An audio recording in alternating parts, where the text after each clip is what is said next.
Some sentences end with a release date. Others end with silence. In the American prison system, there are places where the goal is no longer correction, rehabilitation, or even punishment in the traditional sense. These are facilities designed around a quieter expectation that whoever enters may never truly return, not to society, not to themselves. This story is not about how long a sentence lasts.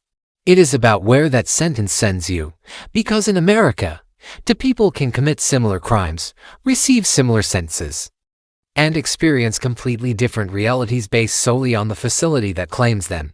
Some prisons are harsh, some are violent, and some are engineered to slowly erase the person inside. This chapter begins with those places, the transfer that changes everything. For many inmates, the worst moment isn't sentencing, it's the transfer. That quiet morning when your name is called, your property is inventoried, restraints are applied, and no one explains where you ray going, only that you ray no longer staying where you are. Transfers to America's most severe prisons often happen without warning. There is no orientation video, no counselor briefing, no chance to prepare mentally. You are simply moved. And when the transport doors open, the environment tells you everything you need to know.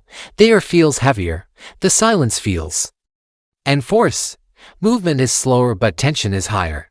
These prisons are built for people classified as permanent risks, not risks to others, risks to the system. Control is architecture. The worst prisons in America are not chaotic. They are controlled.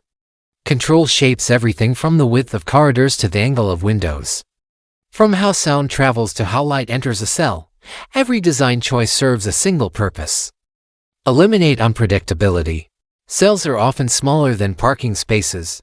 Doors are solid steel. Windows, if present, are narrow and positioned to prevent any meaningful view. You don't see the world. You see proof that it exists without you. Lighting rarely changes. Artificial brightness replaces day and night. Time loses structure when your body can no longer track it. The environment does not. Comfort, it monitors. Isolation as policy in many of these prisons. Isolation is not punishment. It is default. Inmates may spend 20 to 24 hours a day alone, not for days or weeks, but for years. Human interaction is reduced to brief, controlled exchanges, food slots opening, restraints clinking, commands spoken without eye contact. Conversation becomes a security threat. Exercise, when permitted, often takes place alone in concrete enclosures no larger than a dog kennel. The sky is visible but unreachable. The space is designed to prevent movement beyond pacing. Even medical care follows the same logic. Appointments are brief. Communication is minimal. Mental health evaluations, when they occur, are often conducted through cell doors. The message is consistent: endure quietly. The psychological toll begins early. The human brain is not designed for prolonged isolation.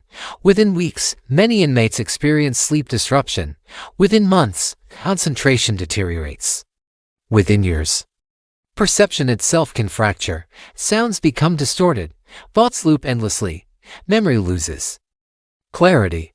Some inmates speak to walls not because they've lost sanity, but because the brain demands interaction.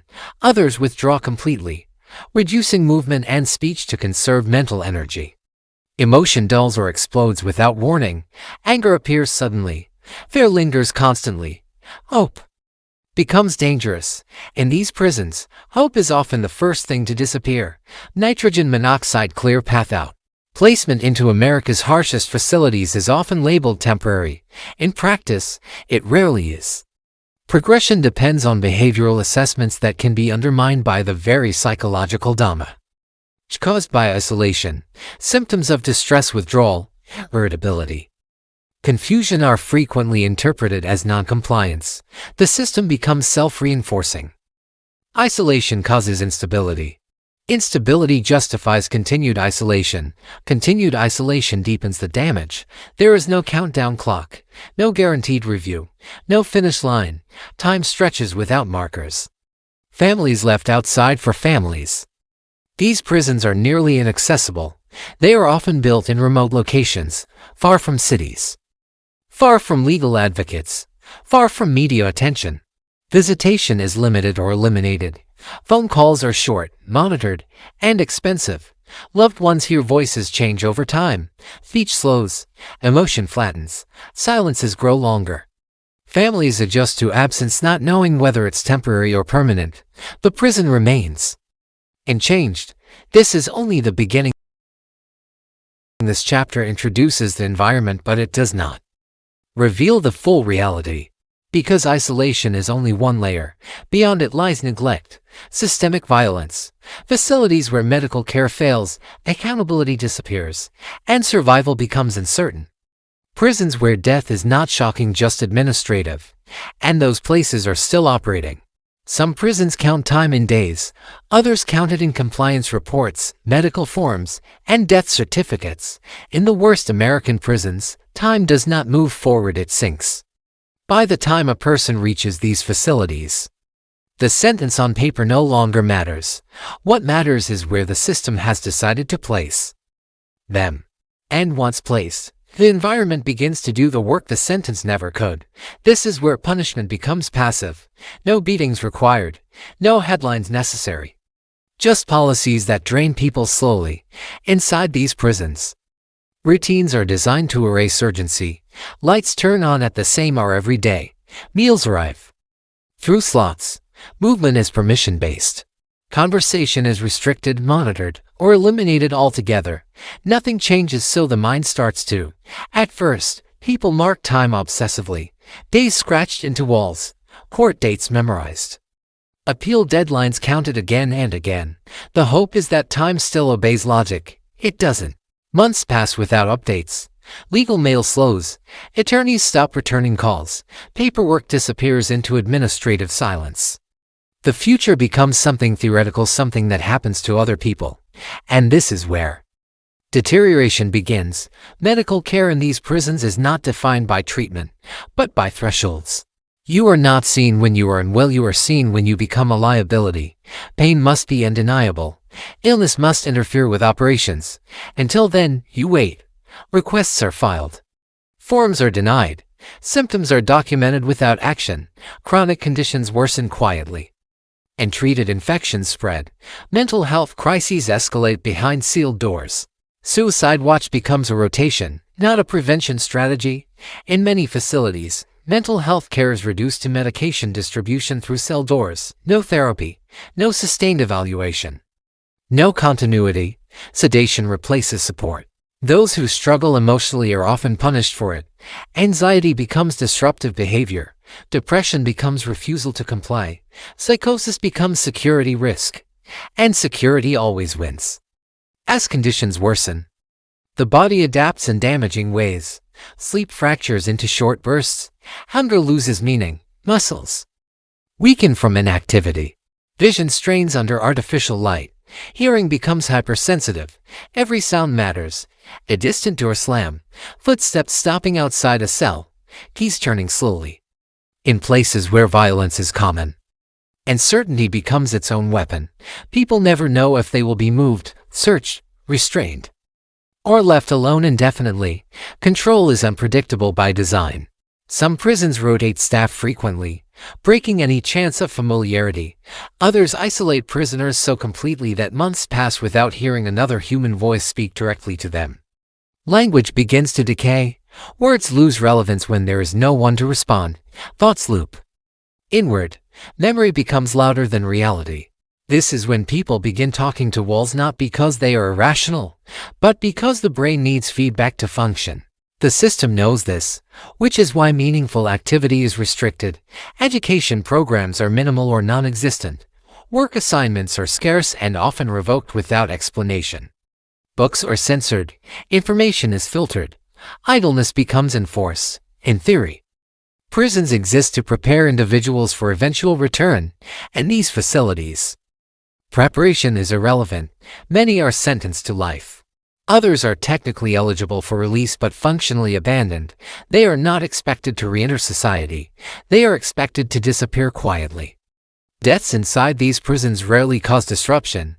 They are recorded, reviewed internally, and explained through neutral language. Natural causes, complications, pre-existing conditions. The environment is never blamed. Families receive brief notifications, questions are redirected, records are delayed, closure is replaced by paperwork for those still alive inside. Each death reinforces the message, the system will continue without you. Over time, people stop filing grievances, stop requesting help, stop marking days. Compliance becomes survival, not because it brings relief, but because resistance changes nothing. This is not rehabilitation, it is erosion. Even guards operating in these environments experience distortion. Long-term exposure to constant control, isolation, and authority reshapes behavior. Emotional distance becomes professional necessity. Empathy is treated as vulnerability. The institution hardens everyone inside it. And yet, from the outside, these prisons remain largely invisible. They are located far from population centers. Media access is restricted. Oversight committees rely on reports generated by the same agencies they review. The narrative stays intact. When criticism emerges, it is framed as concern for safety. When lawsuits surface, they are delayed, settled, or dismissed quietly. Change happens slowly, if at all, because these prisons were not created by accident. They are the result of decades of policy decisions driven by fear, politics, and the demand for absolute control, each layer added with justification, each restriction normalized, until cruelty becomes routine. By the time a person has spent years inside one of these facilities, the concept of release, if it exists at all, feels abstract. Freedom is no longer imagined as relief. It is imagined as risk. And that is perhaps the most damaging outcome of all, because when a system teaches people that isolation is safer than interaction, silence safer than expression, and obedience safer than thought, it creates individuals who are unprepared for any world beyond the walls. But some prisons go even further. There are facilities where violence is not just a possibility but a constant, where neglect is paired with aggression, where survival depends not only on endurance, but on navigating a system that has fully abandoned restraint. That is where this story goes next. Some sentences have an end date. Others don't, even when the paperwork says they should. In the worst American prisons, release does not mean freedom. It means exposure. After years, sometimes decades, of extreme control, isolation, and institutional neglect, the outside world becomes another hostile environment. The gates open, the walls disappear, but the damage remains. Men and women released from these facilities often step out with nothing more than a small bag, outdated paperwork, and a nervous system conditioned for survival inside cages. The world they return to has moved on without them. Technology has changed. Families have aged. Support systems no longer exist. Inside these prisons, decisions were made for them. When to eat, when to sleep, when to move, when to speak. Outside, suddenly, every decision is theirs, and that freedom feels overwhelming. Simple choices trigger panic. Crowded spaces feel threatening. Loud noises resemble danger. Authority figures provoke fear instead of reassurance. This is not weakness. It is conditioning. Years of hyper-control train the brain to expect punishment for mistakes. Once that structure is removed, anxiety replaces discipline. Many former prisoners describe freedom as disorienting, even terrifying.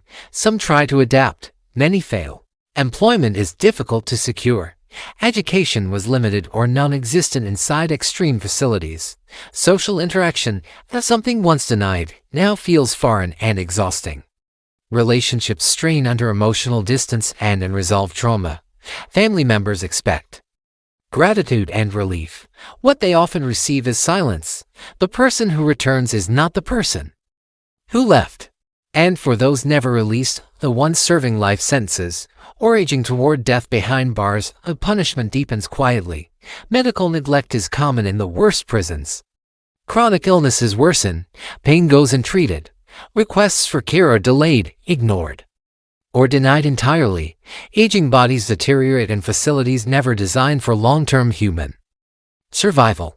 Compassionate release exists in policy. In practice, it is rare. People die waiting for approval. Others die without ever being considered. Deaths are documented administratively. Families are notified after the fact. Explanations are minimal. The institution continues. These prisons are rarely shut down because they function exactly as intended. They isolate, they control, they remove individuals from public concern. They are not broken systems. They are tolerated ones. Oversight is limited. Investigations occur only after extreme incidents. Riots, lawsuits, or deaths that attract media attention. Even then, accountability is fragmented across agencies and bureaucratic language. No one person is responsible, so no one is punished. This diffusion of responsibility allows the worst prisons in America to persist year after year, quietly shaping lives in irreversible ways. The system defends itself with language, security, risk management, necessary measures. But stripped of justification, what remains is punishment without purpose. If a sentence destroys a person's ability to function, whether they are released or not, what does justice become? Deterrence fails. Rehabilitation disappears. Only endurance remains, and endurance is not justice. The true weight of these prisons is not measured by sentence length, security level, or architectural design. It is measured by what leaves with the people who pass through them: trauma, silence, absence. Because in America's worst prisons, the sentence does not end when time is served. It follows people home. It follows families for generations. And for many, it never truly ends at all.